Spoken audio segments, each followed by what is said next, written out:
충무공 이순신 장군의 몇 대 후손이 충청도 온양 땅에 이 아무개라는 선비가 살고 있었다. 이 선비에게는 마침 나이 찬 딸이 있어 청주 고을 병사 민아무개의 며느리로 정혼하게 되었다. 그러나 신부가 신행도 하기 전에 신랑이 갑작스레 세상을 떠났다. 덧없이 과부가 된 이 부인은 하늘이 무너지는 듯했다. 소식을 안 날부터 음식도 들지 않고 종일토록 울면서 지냈다. 식구들은 혹시나 스스로 목숨을 버리지 않을까 걱정이 대단했다.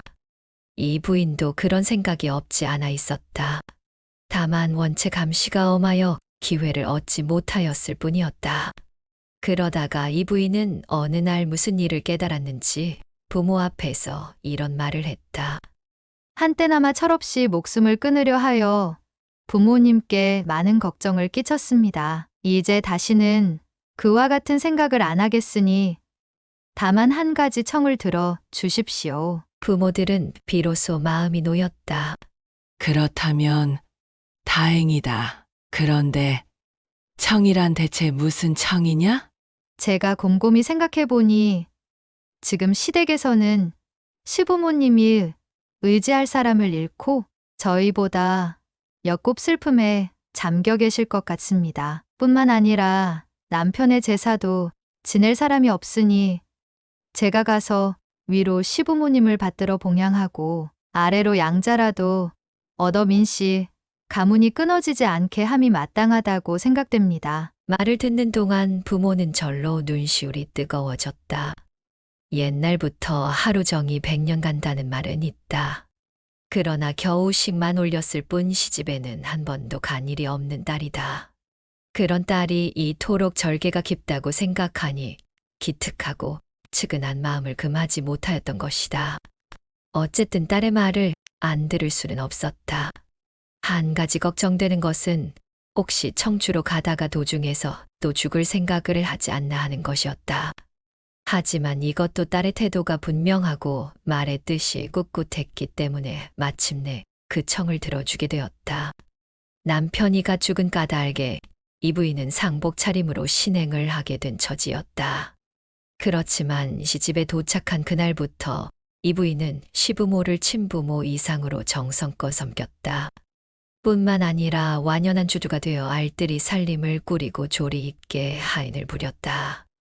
그동안 죽은 남편에 대한 제사는 말할 것도 없고 민씨 조상의 차례도 법식에 꼭 맞춰 지성껏 지냈다. 일가 친척 그리고 청주에 온 고을 사람들이 입을 모아 어질고 착한 이 부인이라고 칭찬하는 동안 어언 남편의 3년상을 치르게 되었다. 이 부인은 그제야 시부모한테 간곡한 청을 했다. 이제는 일가 중에서 양자를 얻어 민씨 가게가 끊이지 않도록 해야 되겠습니다. 이 일은 부모님께서 하루속히 정해 주시기 바랍니다. 시부모가 이 청을 안 들을 리는 없다.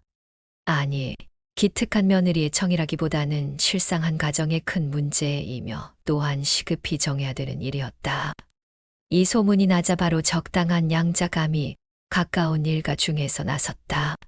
그리고 이렇게 해서 얻어들인 67살짜리 양자는 다행하게도 성미가 곱고 영리했다. 이 부인은 양아들을 몹시 사랑했다. 그러나 가정에서의 예절과 글방에서의 공부에 대하여는 다른 부모보다 더 엄했다. 이렇게 이 부인이 남편 없는 신부, 다시 말해서 과부인 신부로 민씨네 집안에 들어온 지 어언 13년의 세월이 흘렀다. 그동안 가정 형편은 옛날에 몇 배로 부유해졌다. 모두가 이 부인이 알뜰살뜰 살림을 늘려온 덕분이었다. 늙은 시부모는 아들을 잃은 슬픔을 잊고 복스러울 만큼 편안히 지냈다. 하지만 수명은 어쩔 수 없었는지 나이 80이 되자 두 내외가 거의 동시에 세상을 떠났다.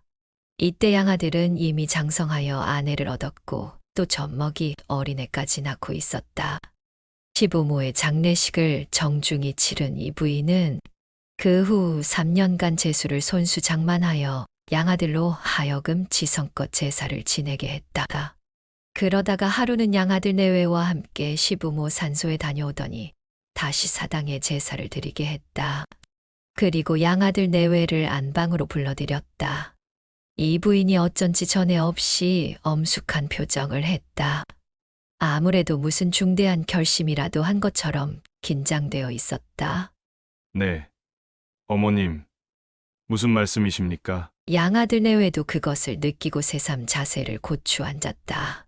다른 일이 아니다. 이제 너희도 장성하여 아이까지 갖게 되었으니 조상의 재산은 물론이거니와 집안 살림과 각각과의 왕래도 너희 힘으로 넉넉히 하게 되었다고 생각한다. 그래서 오늘부터 모든 일을 너희 내외에게 맡길 터이니 부디 나의 뜻을 이어서 잘해주기 바란다. 네.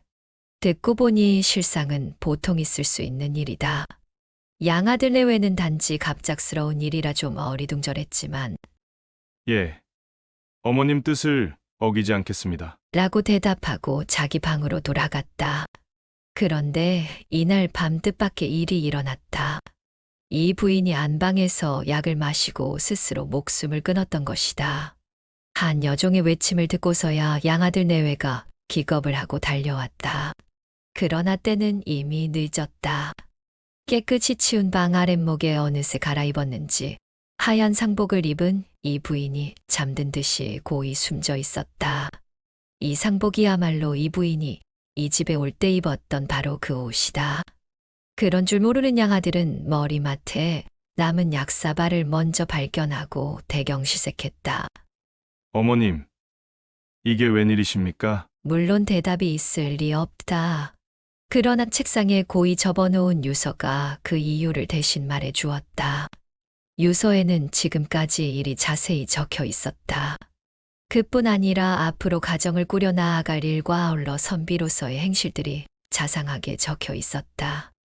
내 일찍 죽지 못한 것은 오로지 너의 부친을 대신하여 너의 조 부모님을 모시고 또한 너희가 민신의 가문을 빛나게 이어주기 바라기 때문이다. 따로 너희에게 넘겨주는 토지와 재산의 문서는 너희들이 조상의 제사를 지내며 충분히 살아갈 수 있을 만한 것이다. 이제 내 할 일도 다 하고 너희도 훌륭히 된 이상 처음 뜻한 대로 한시 앞비 지하에 계신 두친 곁에 가고 싶은 마음뿐이다. 이 최후의 부탁을 공연한 눈물로 받아주지 말기를 간절히 부탁한다. 이렇게 해서 이 부인은 마침내 장한 일생을 마쳤던 것이다. 후에 이 일을 알게 된 온 나라의 선비들은 이 부인의 절개를 높이 찬양하고 이 부인 무덤 앞에 비석을 세워주었다. 물론 이 부인의 무덤은 전날 죽은 남편의 무덤과 나란히 마련되었다 한다.